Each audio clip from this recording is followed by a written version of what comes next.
Nestled in the heart of Kerala, where nature thrives in its purest form, lies a village steeped in tradition, discipline, and timeless heritage. Welcome to Atma Kalari village, a place where the ancient martial art of Kalaripayattu continues to shape lives, preserve culture, and honor the spirit of a warrior.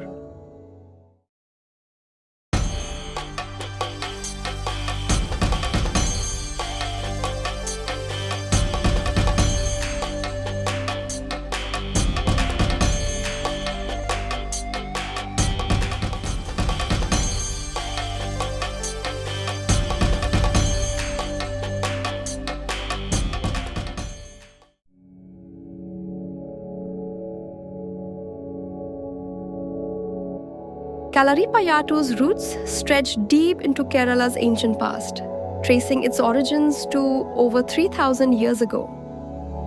According to legend, the art was gifted to the people by the sage Parashurama.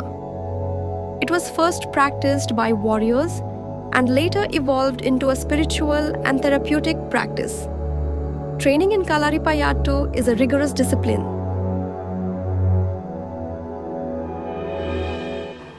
നമസ്കാരം, എൻ്റെ പേര് വിപിൻ ദാസ് എന്നാണ് മുഴുവൻ പേര്.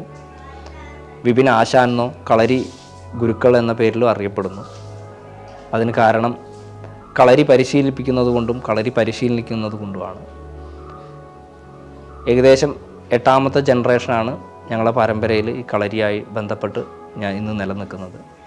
എൻ്റെ പൂർവികരായിട്ട് കളരിയും അതുപോലെ വൈദ്യവുമായിട്ടും അവരുടെ പ്രധാന മേഖല എന്ന് പറയുന്നത്.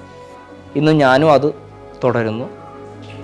ഈ മാറിയ കാലഘട്ടത്തിൽ അതിൽ ചില അപ്ഡേഷൻസൊക്കെ വന്ന് പ്രത്യേകിച്ച് ഒരു കളരി ഗുരുകുലം ആക്കി മാറ്റി ഒരു റെസിഡൻഷ്യൽ പ്രോഗ്രാമുകളെല്ലാം കൊണ്ടുവന്ന് അതിനെ ഒന്നുകൂടി വിപുലീകരിച്ചു എന്ന് മാത്രമേ ഉള്ളൂ. ബാക്കിയെല്ലാം എൻ്റെ പൂർവികരെന്താണോ കൊണ്ടുപോയിരുന്നത് അതുപോലെ തന്നെയാണ് ഞാനിപ്പോഴും ഈ പ്രസ്ഥാനത്തെ കൊണ്ടുപോകുന്നത്. പൂർണ്ണമായും കളരിയെ ചിട്ടയോടുകൂടി കളരി സമ്പ്രദായത്തോടു കൂടി പരിശീലിപ്പിക്കുക എന്നുള്ളതാണ്. ഇന്ന് അത് മനസ്സിലാക്കിക്കൊണ്ടും അത് പഠിക്കുന്നതിന് വേണ്ടും അത് അനുഭവിക്കുന്നതിന് വേണ്ടി ലോകത്തിൻ്റെ എല്ലാ ഭാഗങ്ങളിൽ നിന്നും ആൾക്കാർ വരുന്നു. അതെല്ലാം ഈ കലയുടെ മഹത്വമായി ഞങ്ങൾ കരുതുന്നു. In Kerala, Kalaripayattu is not confined to training grounds. It is a central part of cultural celebrations, festivals, and rituals.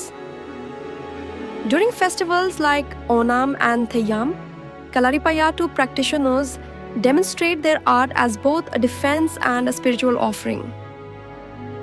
Here in Atma Kalari village, the future of Kalaripayattu is secure.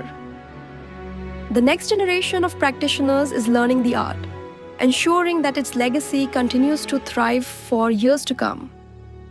The village remains a sanctuary for the preservation and practice of this ancient art. Kalaripayattu എന്നത് ഭാരതത്തിൽ തന്നെ ലോകത്തിൽ തന്നെ ഏറ്റവും പഴക്കം ചെന്ന ഒരു ആയോധന കലയാണ്. ഏകദേശം 3000-ഓളം വർഷത്തിൻ്റെ പഴക്കം കളരിപ്പയറ്റിനുണ്ട്. അത് ഏറ്റവും കൂടുതൽ പ്രചാരത്തിലുണ്ടായിരുന്നത് ശരിക്കും പറഞ്ഞാൽ ഈ സൗത്ത് ഇന്ത്യയിലാണ്. കേരളം, തമിഴ്നാട് ഇങ്ങനെ അടങ്ങുന്ന ഈ ഭാഗങ്ങളിലാണ് ഏറ്റവും കൂടുതൽ കളരിപ്പയറ്റ് പ്രചാരത്തിലുണ്ടായത്. കളരിയുടെ നിർമ്മാണം വിവിധമായ രീതിയിലുണ്ട്. കളരികൾ അറിയപ്പെടുന്നത് തന്നെ വിവിധമായിട്ടുള്ളതാണ്. കളരിയുടെ നിർമ്മാണം ഉത്തമത്തിൽ കളരി നിർമ്മിക്കാറുണ്ട്, അധമത്തിലും മധ്യമത്തിലും ഉണ്ട് കളരി. ഉത്തമ കളരികൾ എന്ന് പറഞ്ഞാൽ കൃത്യമായ അളവ്, വാസ്തു രീതിയിൽ, അതായത് കളരിയുടെ അളവുകൾ, അതിന് വാസ്തുപരമായ കണക്കുകൾ ഉണ്ടാവും. ഇത്ര എല്ലാ കാര്യങ്ങളെയും ബേസ് ചെയ്തിട്ടുള്ള അടിസ്ഥാനമാക്കിയിട്ട് നിർമ്മിക്കുന്ന കളരികളാണ് ഉത്തമ കളരികൾ.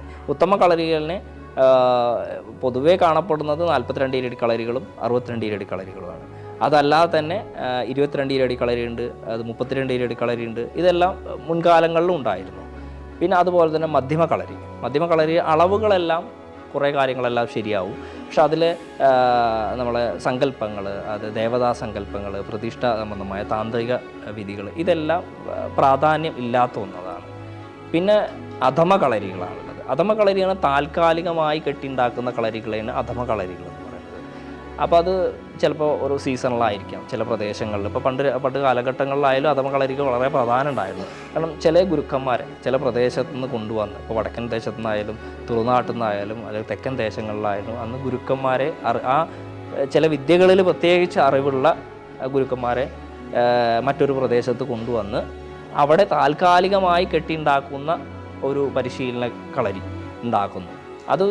ഒരു സീസണിലായിരിക്കും. ചിലപ്പോൾ ഒരു മാസമോ 2 മാസമോ അല്ലെങ്കിൽ 6 മാസമോ ചിലപ്പോൾ ഒരു വർഷമോ ആയിരിക്കുന്ന നീണ്ടു നിൽക്കുന്ന പരിശീലനത്തിന് താൽക്കാലികമായി കെട്ടിയുണ്ടാക്കുന്ന കളരികളെയാണ് അധമ കളരികളെന്ന്. അപ്പോൾ ഇത്തരം കളരികൾക്ക് പ്രത്യേകിച്ച് വാസ്തു നിഷ്ഠകൾ വേണമെന്നില്ല. അതുപോലെ ദേവതാ സങ്കല്പങ്ങളെ ദേവതകളെ കുടിയിരുത്തുന്നതോ പ്രതിഷ്ഠിക്കുന്നതോ ആയിട്ടുള്ള ഒരു കാര്യങ്ങളോ അതിന് ആവശ്യമില്ല. അതുകൊണ്ട് അത്തരം കളരികളെ അധമ കളരികളെന്നും പറയുന്നു. എന്നാൽ സ്ഥിരമായി നിലനിൽക്കുന്നതും പാരമ്പര്യമായി ഫോളോ ചെയ്ത് അല്ലെങ്കിൽ പാരമ്പര്യമായി കൊണ്ടുപോകുന്നതായിട്ടുള്ള കളരികളെല്ലാം ഉത്തമ കളരികളായിരിക്കും. അതിൽ പാരമ്പര്യത്തിൻ്റെ എല്ലാ രീതിയിലുള്ള ഇതുണ്ട്. അപ്പോൾ പരദേവത സങ്കല്പങ്ങൾ ഉണ്ടാവണം. പരദേവതനെ കുടിയിരുത്തുന്നതായിട്ടുള്ള നമ്മൾ ഇന്ന് കാണുന്ന മണ്ഡപങ്ങൾ, ക്ഷേത്രങ്ങൾ അതേപോലെ തന്നെയാണ് അതും. അതിൽ കൃത്യമായ ആചരണങ്ങൾ ഉണ്ടാവണം, പൂജാനുഷ്ഠാനങ്ങൾ ഉണ്ടാവും. ചിലപ്പം പൂജകൾ, മാസപൂജകളോ അല്ലെങ്കിൽ വർഷത്തിലുള്ള കലശം എന്നുള്ള എല്ലാ കാര്യങ്ങളും കളരിയുടേതായിട്ടുള്ള താന്ത്രിക വിധികളും അതുപോലെ മാന്ത്രിക വിധികളും എല്ലാം അടിസ്ഥാനമാക്കി ഉൾക്കൊണ്ടിട്ടുള്ള അതനുസരിച്ചിട്ടുള്ള കളരികളായിരിക്കും ഉത്തമ കളരികൾ. അത് ഓരോ സമ്പ്രദായത്തിലും ഓരോന്നായിരിക്കും എന്നുള്ളതാണ്. പ്രത്യേകിച്ച് എന്താ വെച്ചാൽ ഓരോ പാരമ്പര്യത്തിൻ്റെ ഭാഗമായിട്ടാണ് ഇതെല്ലാം വരുന്നത്. കളരികൾ എപ്പോഴും കൂടുതലും പാരമ്പര്യമായിട്ടാണ്, ഒരു പരമ്പരയിൽ നിന്ന് അടുത്ത പരമ്പരയ്ക്കതായിട്ട് വരും. അപ്പോൾ അവർ അനുഷ്ഠിച്ച് വരുന്ന വിദ്യ ഏതാണോ അല്ലെങ്കിൽ അവർ സമ്പ്രദായം ഏതാണോ ആ സമ്പ്രദായത്തിലായിരിക്കും കളരിയുടെ നിർമ്മാണം എല്ലാം ഉണ്ടാകുന്നത്. അതിൽ തന്നെ കുഴിക്കളരികളുണ്ട്, നിരപ്പ് കളരികളായിട്ടുള്ളത്. ഇപ്പോൾ വടക്കൻ കേരളത്തിലാച്ചാൽ ഏറ്റവും പ്രധാനം കുഴിക്കളരികൾക്കാണ്. കുഴിക്കളരികളുടെ വ്യത്യാസത ഒരുപാടുണ്ട്. ഒന്ന്, പരിശീലനത്തിൽ കൂടുതൽ ശ്രദ്ധ കേന്ദ്രീകരിക്കാൻ കഴിയും. കാരണം ചുറ്റുപാടുമുള്ള നമുക്ക് ബന്ധസ്ഥമാക്കി അവരുടെ ശ്രദ്ധ അതിലേക്ക് പോവാതെ പരിശീലനത്തിലേക്ക് മാത്രം കൊണ്ടുവരാൻ കഴിയും. പിന്നെ അത് കുഴിക്കളരിയുടെ ഒരു പ്രത്യേകത വെച്ചാൽ അത് സാധനാ കളരികളും ആയിരിക്കും. കാരണം ഒരു സാധകന് കൂടുതലും കുറച്ചുകൂടി പ്രൈവസി അല്ലെങ്കിൽ കൂടുതൽ ഏകാഗ്രത കിട്ടുന്ന സ്ഥലങ്ങളായിരിക്കണം. അതുകൊണ്ട് അത് കുഴിക്കളരി ആ രീതിയിലും സാധക കളരികളായിട്ടും മാറാറുണ്ട്. കാരണം കുഴിക്കളരിക്ക് ഒരുപാട് പ്രത്യേകതകളുണ്ട് എന്ന് പറയുന്നത്. മറ്റ് മാർഷൽ ആർട്സുകളെയൊക്കെ താരതമ്യപ്പെടുത്തുമ്പോൾ കളരി കേവലം ഒരു മാർഷൽ ആർട്സ് അല്ല, അതൊരു മാർഷൽ ആർട്സ് കൂടിയാണ്. അത്രയേ ഉള്ളൂ. അതിൽ ഒരുപാട് കാര്യങ്ങൾ ഉൾപ്പെടുന്നു. കാരണം ഒരു മനുഷ്യനെ ഡെവലപ്പ് ചെയ്യുക എന്ന് പറഞ്ഞാൽ അത് ഒരുപാട് തലങ്ങളുണ്ട്. ഫിസിക്കലായി ഡെവലപ്പ് ചെയ്യണം, മെൻ്റൽ ലെവലിൽ ഡെവലപ്മെൻറ്റ്, സ്പിരിച്വൽ ലെവലിൽ development.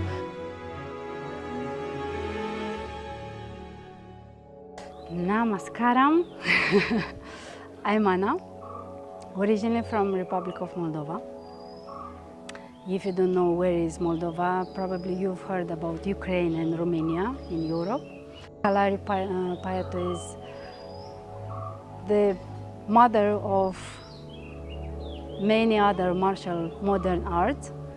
I decided to come to India, to Kerala, to learn and to understand and to go deeper into the philosophy and the practice of Kalari.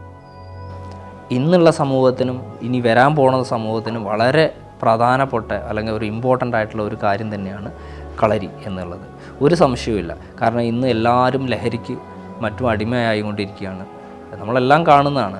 ഇതിനൊക്കെ കാരണം അവരവരുടെ ഉള്ളിലുള്ള യഥാർത്ഥ ആ എനർജിയെ, യഥാർത്ഥ ആ ഒരു സ്വസ്ഥമായ അവസ്ഥയെ മനസ്സിലാക്കാത്തതുകൊണ്ടാണ്. അത് ഇതുപോലുള്ള കളരി പരിശീലനത്തിലൂടെ തീർച്ചയായും കണ്ടെത്താൻ കഴിയും. അവർ കളരിയെ ലഹരിയാക്കി മാറ്റും. അതുകൊണ്ട് തന്നെ ഇതുപോലുള്ള ഇന്ന് കാണുന്ന പോലെ സിന്തറ്റിക് ലഹരികൾക്ക് അടിമകളായി പോകുന്ന ഈ അവസ്ഥയിൽ നിന്ന് എല്ലാം മാറ്റം കൊണ്ടുവരാൻ കഴിയും.